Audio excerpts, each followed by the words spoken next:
अब आते हैं इस सवाल पर कि भारत और इंडिया में से क्या सही है। संविधान सभा में इस पर खूब बहस हुई थी। यह हमारे संविधान का अनुच्छेद 1 है और उसमें लिखा हुआ है, India that is Bharat shall be A union of states. बड़ी इंटरेस्टिंग बात है कि उस समय डिबेट थी कि भारत का नाम भारत रखें या इंडिया रखें। कुछ लोगों ने आर्यव्रत भी कहा, आर्यव्रत कहा, कुछ ने हिंदुस्तान कहा, सब नाम चले।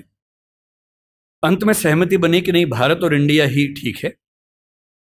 नेहरू जी ने खुल के तो नहीं, पर नेहरू जी के पर्सपेक्टिव से जो बात वहां पर ज्यादा आई वो ये थी कि हमारे संविधान के बनने की प्रक्रिया में जो बहुत सारे एक्ट थे जो अंग्रेजों ने बनाए थे, जैसे इंडिया इंडिपेंडेंस एक्ट 1947 का है, 1935 का एक्ट था, उन सब में इंडिया का इस्तेमाल था।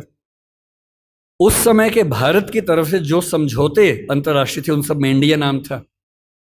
पश्चिम की दुनिया हमें इंडिया के नाम से जानती थी, अमेरिका हो, फ्रांस हो, कोई भी हो, सब इंडिया जानते थे।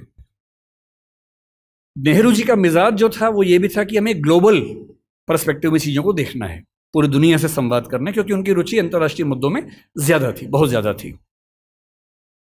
मेरे ख्याल से इन सब वजहों से तय हुआ कि हम अपना नाम इंडिया रखेंगे, पर इंडिया के बराबर महत्व भारत का भी रहेगा।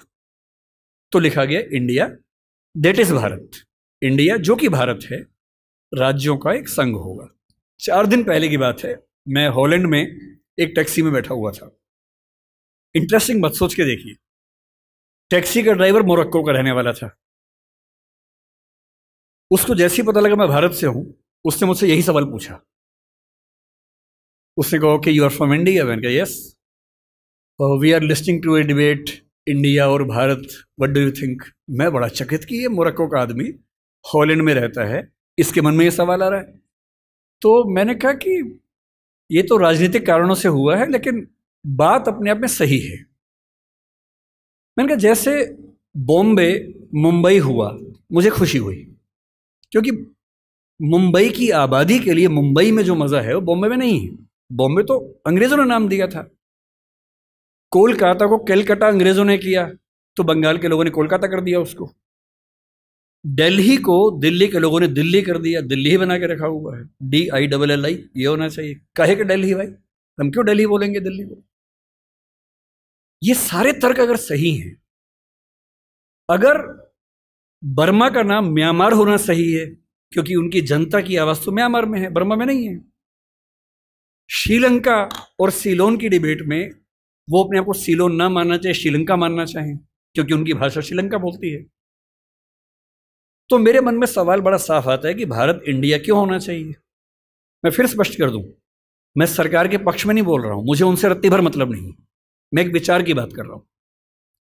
और मैं जब संविधान पढ़ाया करता था, अनुच्छेद 1 पढ़ाते हुए मैं हमेशा बोलता था कि मुझे चुभन होती है ये पढ़ते हुए कि इंडिया दैट इज भारत। दोनों ही लिखने थे तो भारत दैट इज इंडिया कर देते। अगर दोनों ही लिखने थे, ठीक है, दोनों रखें, क्या दिक्कत है। इंटरेस्टिंग बात इसके बाद है, मोरक्को के उस ड्राइवर ने उसके बाद पता है क्या कहा, हिंदी में अगर बताऊं, बोले अच्छा अच्छा ये मामला है, अब समझ में आया। फिर बोले कि बड़ी इंटरेस्टिंग बात है, हमारा नाम मोरक्को पड़ गया फ्रेंच लोगों की वजह से। मोरक्को के लोग मोरक्को को मगरिब बोलते हैं। और जब मैं सऊदी अरबिया गया, सऊदी अरब के लोगों ने मुझसे पूछा कहां से आए हो, मैंने कहा मोरक्को।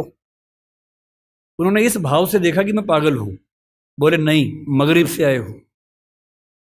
अगर मगरिब की आबादी खुद को मगरिब कह के खुश है, तो उसे फ्रेंच लोगों की वजह से मोरक्को क्यों कहा जाए? इंडिया शब्द वेस्ट ने दिया और बुरे भाव से दिया।